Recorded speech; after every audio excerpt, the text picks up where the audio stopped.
Кутман күн, мен Раиса Толукбаева, сиздер менен эфир аркылуу көрүшкөнүмө өтө бактылуумун. Мага келген суроолордун көбү эле эмнеден баштайм болуп атат да. Ошондуктан бүгүн биз каржы сабаттуулуктагы эң алгачкы кадамдар жөнүндө сүйлөшөбүз. Эгерде сиздер финансовый консультанттарга барып өзүңөрдүн үй бүлөлүк финансы жөнүндө сүйлөшсөңүздөр, сөзсүз түрдө финансы эсепти жакшы көрөт. Ошондуктан эң биринчи кадам бул 1 айлык чыгаша жөнүндө биз жазып баштайбыз. Баарыбыздын эле колубузда гаджет бар, App Store же болбосо Play Market'тен Money Manager же Moneyfi, учет доходов и расходов деген өтө ыңгайлаштырылган приложениялар бар. Ошолорду көчүрүп алсаңыздар болот. Же болбосо кадимки эле кыргызча дептер ачып алып туруп, күнүмдүк чыгашаларды жазып башташыңыздар керек. Мейли кандай болот, сиздер өзүңөр ыңгайлаштырып, же кечинде бир 5 мүнөтүңүздү, убактыңызды бөлүп, же болбосо расход кылган сайын жазып турсаңыздар болот да. Тамак аш, баскан турган, бензин, же болбосо маршрутка, балдардын расходтору, ошолордун баарын эң башында жөн эле жаза беребиз. Андан кийин аларды группировка кылабыз да. Чыгымдардын туруктуулары болот, анан туруксуз чыгымдар болот. Туруктуу чыгымдарга биз сөзсүз түрдө ушул кийим кече, тамак аш, жол кире, эгерде ай сайын сиздер дары, витаминдерге муктаж болсоңуздар, ошолорду кошосуздар. Бытовая химия деп коет, айна самын, өздүк гигиенанын продукциялары, ошондой эле ай сайын төлөнүүчү, мисалы балдардын кошумча бир кружоктору, бала бакча. Эгерде мектепке сиз 1 жылга алдын ала төлөсөңүздөр, аны 9 айга төлөгөнү башка, бирок учет кылганда сиз аны 12 айга бөлүп, 9 айга бөлүп таштайсыздар, 3 ай эс алат да. Ошондуктан 9 айга бөлүп таштайсыздар дагы, анан учет кылганда аны ай сайын кошосуздар. Балким контракт эле ошондой. Ошентип биз учет кылып баштайбыз. Анан туруксуз расходторго ушул ай сайын сиз балким ал расходду чыгашаны кылдырбай койсоңуз деле жашооңуз ошол деңгээлде өтсө, демек анын баары тең туруксуз чыгашаларга кирет. Дагы биз тойлорду аябай жакшы көрөбүз. Эгерде сиздерде бир 10 чакырык болсо, 1 айда чоң максаттарыңыздар турса, анда анын бир 2-3-үнө барсаңыздар болот, ошону туруктууга кошуп койсоңуздар болот. Ал эми калгандарынан баш тартууга туура келет. Мен да өзүм ушул процессти баштаганда чыгашамды жазып алып, аябай таң калгам. Откуда у меня столько денег депчи. Ошондуктан жазып көрүңүздөр. Сөзсүз түрдө бир жакшы сумма чыгат. Андан кийин биз экинчи кадам бул чыгашаларды оптимизациялап баштайбыз. Экономдоо эмес, үнөмдөө эмес, именно оптимизация. Ар бир расходко 1-2 ай көңүл бурабыз да. Муну кылсак болобу, кылбасак кандай болуп калат деген. Себеби көп учурларда чыгашалар импульсивный покупки деп коет.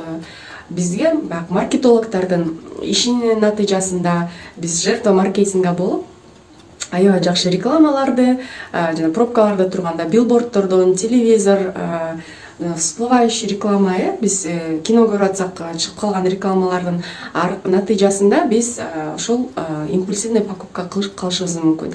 Анан мисалы супермаркетте же болбосо магазинде кезекте турганда биз сөзсүз түрдө жөн эле тура бербестен ар кайсысын чукулап, анан мисалы орбитал кошобуз, кандайдыр бир шоколад, конфеттерди кошуп баштайбыз, фанта, колаларды, булардын баары тең импульсивный покупкага кирет да. Алсыз деле биз жашай алабыз. Бирок негедир биз ошол рекламанын натыйжасында аларды алып кошо беребиз. Шаарда, айылдарда деле мода, тренд деп биз бир бут кийимдин түрлөрүн же болбосо кийимдин түрлөрүн деле ашык кылып алып алышыбыз мүмкүн. Ал бизге балким жарашпай калышы мүмкүн, же болбосо сапаты анча деле эмес болсо деле бир 4-5 кылып ала алабыз. Анан кээде 1-2 эле жолу кийилип, андан кийилбей калышы да мүмкүн да. Ошол статьялардын баарын тең оптимизация кылабыз. Үчүнчү кадам бул биздин чыгашаларды 6 айга запас кылабыз. Финансыда бул подушка безопасности деп коет. Биз 1 айлык чыгашаны тактап алгандан кийин биз ошону 6га көбөйтүп туруп анан катабыз. Бир эле сиз жаңы жазып баштасаңыз, август, сентябрь айынын гана суммасына караш бул туура эмесирээк болуп калат. Сөзсүз түрдө 4-5 айдын орточо суммасын чыгарабыз. Ошол силердин орточо туруктуу чыгашадагы сумма болот. Себеби август сентябрь айында биз билебиз, бизде кичине чыгашалар көбүрөөк болот. Себеби биз балдарды бала бакчага, мектепке, университетке жөнөтөбүз. Андан сырткары окууларында кээде алдын ала жарым жылга же 1 жылга сразу төлөйбүз. Ошондуктан 2 айдын көргөзмөсү чоңураак болуп калышы мүмкүн. Аны биз 9 айга бөлүп коебуз. Бирок төлөгөнү келгенде, конечно, 1 же 2 жолу жылына төлөйбүз.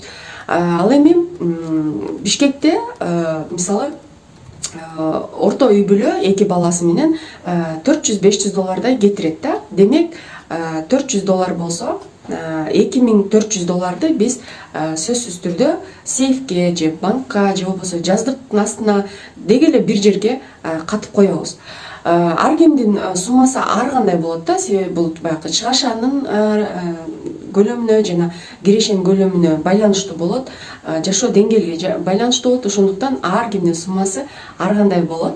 Сөзсүз түрдө ошону 6-га көбөйтөбүз. Анан биз бул сумманы эгерде сиздин жумуштан бошонуп калсаңыз, же болбосо жумуш алмаштырсаңыз, бизнестин түрүн алмаштырсаңыз, багытыңызды алмаштырсаңыз, балким сиз ооруп калсаңыз, ошол учурларда гана колдонууга болот. Карызга бербейбиз, жаңы бизнес баштабайбыз бул сумма менен, же болбосо туугандарга убактылуу колдонуп турууга бербейбиз. Бул сумманы сөзсүз түрдө катып жок суммадай гана эсептейбиз жана эң баягы крайний случайлерде, ошо үйгө башка булактардан киреше келбей калган учурда гана ушул суммадан колдонуп баштайбыз. Албетте бул сумма сиздин жашоо деңгээлиңиздин ылдый түшүп кетпесине жардам берет жана ушул мөөнөттө 6 айдын ичинде орто эсеп менен где-то 3 айда эле өзгөрүүлөр башталат, бирок ушул 6 айдын ичинде сиз толугу менен өзүңүздүн потенциалыңызды колдонуп туруп, кайра бурдагы кирешенин деңгээлине чыгууга бул сумма сизге жардам берет. Эгерде сизде бул сумма жок болсо, демек сиз чогултуп башташыңыз керек. Эгерде болсо, мен сизди куттуктайм, сиз 4-кадамга өтө берсеңиз болот. 4-кадамда биз келген кирешени баягы бөлүштүрөбүз да. Негизи 5 конвертке мен бөлүштүрөм. 6-сын баягы кошелекке салып коебуз, анткени ал күнүмдүк ушул туруктуу чыгашаларга кетчү сумма. Башында сиздер каалагандай, мисалы 5 конверт алсаңыз болот, 5 носки, 5 карточка же болбосо 5 счет ачтырып туруп ошолорго бөлүштүрүп салып баштасаңыздар болот. Ар кайсы булактарды ар кандай. Кээ бирөө 4кө бөлөт, мисалы кээ бирөө 5ке бөлөт, 6га бөлөт, 8ге бөлүп жүргөн учурларды көрүп жүрөм. Сизге ыңгайлаштырып алып, ошол өзүңүз санап, кайсынысын туура көрсөңүз, ошондой кылып бөлүштүрсөңүз болот. Бирок сөзсүз түрдө баягы биздин мээбизде бир картина болуш үчүн, акчабыздын картинасы болуш үчүн сөзсүз түрдө бөлүштүрүү керек. Биринчи кезекте биз өзүбүзгө төлөйбүз. Канчалык киреше келсе, ошонун 10%-ин сөзсүз түрдө биринчи өзүбүзгө төлөйбүз. Бул сумманы эмнеге чогултабыз? Баягы максат жазууда сумасшедшие цели деген бар да. Мээге сыйбаган максаттар болушу мүмкүн да. Балким сиздин деле жүрөгүңүздүн түпкүрүндө бала кезиңизде кыялданган, билбейм, Месси менен барып ужин кылууга балким бир кыялыңыз бар. Стадиондо жакшы орун алып, ошол жерден футбол көрүүгөнү максаттайсыз, хоккей көрүүнү максатыңыз бар. Же болбосо мисалы Нью-Йоркко барып, Манхэттенден бир канчанчы этажында бир жумалык жашагыңыз келет, балким бир ушундай бир саякаттар же балким ушундай бир ойго сыйбаган, мисалы менин бир аябай максатым бар, Дженнифер Лопес менен түштөнүү да, ушундай бир сыяктуу максаттарды коюп алып, ошолордун 1-2-өсүн силер ушул конверттен орундатсаңар болот. Анан экинчи конвертке биз сөзсүз түрдө кайрымдуулукка бөлөбүз да. 2%-тен 10%ке чейин бул динде дагы бар. Сөзсүз түрдө кайрымдуулук кылабыз, себеби жашоонун бекер эчтеке жок, жашоонун өзүнүн дагы баасы бар. Ошондуктан чын жүрөгүңүздөн бербесеңиз баары бир жашоо ал сизди алып коет, ден соолуктан алып коет, балким бир машинаңыз сынат, үйүңүздө бирдеме трубалар жарылат. Ошентип бир ал суммадан же андан да көбүрөөк сиздин чөнтөгүңүздөн алып коюшу мүмкүн. Үчүнчү бул ошол мен айткандай эле туруктуу чыгашалар биздин ушу үй бүлөгө кетчү көбүнчө 50-60% ушул биздин тамак аш, кийим кечелерге көп учурда кетет. Андан кийин үчүнчү конвертке биз ушул окуубузга сарптайбыз да, себеби университеттеги окуу бизге аздык кылат. Ошондуктан өзүбүз өнүктүрүү же болбосо хобби, өзүбүз иштеген, өзүбүз жакшы көргөн багытта сөзсүз түрдө семинарларга барып туруш керек, тренингтерге барып туруш керек. Себеби дүйнө бир жерде турбайт. Ар бир багытты деле карап көрсөңүз, медицина болобу же IT болобу, каалаган бир багытты карасаңыздар, ал жерде ар дайым өнүгүүлөр болуп турат да. Ошондуктан биз андан артта калбашыбыз керек. Булардын баары тең, жаңы окуулардын баары тең биз үчүн жаңы мүмкүнчүлүктөр. Ошондуктан сөзсүз түрдө биз акча төлөп окушубуз керек да. Андан кийинки 4-үнчү конверт бул биздин инвестиция. Инвестициянын негизи эле максаты бул сактоо да, сиздин акчаны сактоо. Инфляция, дефляция деген бир экономикалык бир эмелер бар, абалдар бар. Ошол мисалы инфляция жеп кетпесин деп инвестиция кылып туруп, ошол акчаны сактап калуу же болбосо эң жакшы көрүнүшү бул андан ары кичине болсо да көбөйүп туруу да. Акчаны алып келип туруусу бул ошол инвестиция. Инвестицияны бул конвертке жанагы бонустарды же болбосо премия же болбосо сиздер билбей расчет кылбаган кирешелердин баарын же болбосо сиз кечип койгон карыздардын баары эгерде кайрылып келсе, ушул инвестиция конвертине салып туруп, анан кийин бүгүнкү күндө инвестициянын өтө көп инструменттери бар. Ошолорду изилдеп туруп, ошолорго салсаңыздар болот. Ал эми инвестициянын өзүнүн закондору бар. Ошондуктан аларды дагы окуп, билип туруп, анан шашпай инвестицияны дагы салып, акчаңыздарды сактап, көбөйтүп алсаңыздар болот. Анан эң акыркы бул мен развлечение деп коем. Негизи эле баягы өзүбүздү дагы биз баалап, эркелетип турушубуз керек. Бул конверт дегени баягы чын жүрөгүңүз менен эчтекеден коркпой барып от души деп коеюн, балдарыңыз менен барып паркка, киного же тамактанып келсеңиздер болот.